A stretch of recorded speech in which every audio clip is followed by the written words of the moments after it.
Esta mesma semana lles anunciábamos que o premio Ana López para a mellor actividade investigadora de enfermería foi para Belén González, unha enfermeira do Centro de Saúde do Carballiño. Estivemos con ela. Bueno, despois de 2 anos de un traballo intenso e sacando horas de onde non as hai, que recoñezan a un o labor, pois sempre é algo que se agradece. A actividade investigadora é algo que a título personal sempre interesou e se potenciou.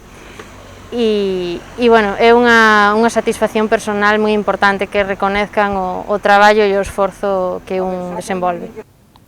Este premio naceu no ano 2010 para fomentar a excelencia nunha adecuada combinación da docencia e a investigación, para capacitar así a futuros especialistas e continuar o proceso educativo de forma permanente, para apoiar o labor do investigador dende o seu período formativo como médico ou enfermeiro de familia.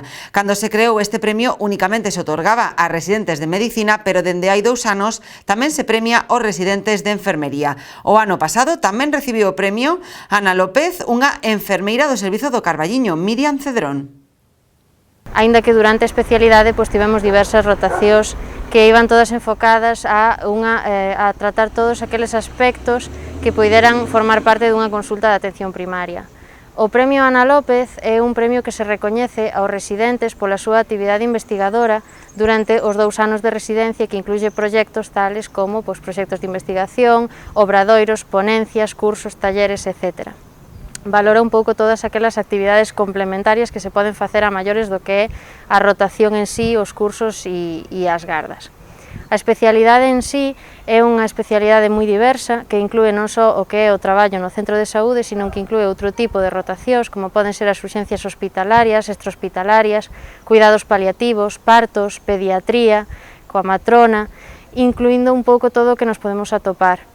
Referido á crisis do coronavirus actual, a especialidade eu considero a título de persoal que foi moi positiva, xa que unha parte da nosa formación inclúe a coordinación, e nestes 2 últimos meses que fomos capacitados como especialistas por encomenda para desarrollar o noso labor de forma independente, o ter a especialidade ou cursala foi moi positivo para o que é a xestión e organización do centro e para que puidera sair adiante nas mellores formas posibles.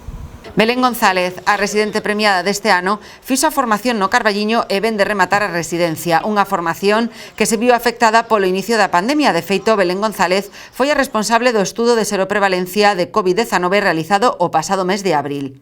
Nani Blanco, a titora de Belén durante a súa residencia, destacou a importancia de que teñamos no Carballiño un centro docente tanto de enfermería como de medicina.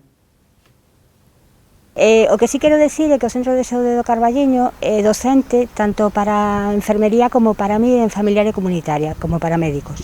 Entón, ten a súa importancia que teñamos aquí no pobo un centro que poda formar a profesionais, como pudo ser Belén ou pudo ser Miriam, que foi outra enfermeira que tamén tuvo o premio Ana López o ano pasado. Para min, dende logo, foi un orgullo que Belén tuvera o premio Ana López. E tamén ser a súa titora, foi a miña primeira experiencia e a derradeira con alumnas e enfermeiras en formación.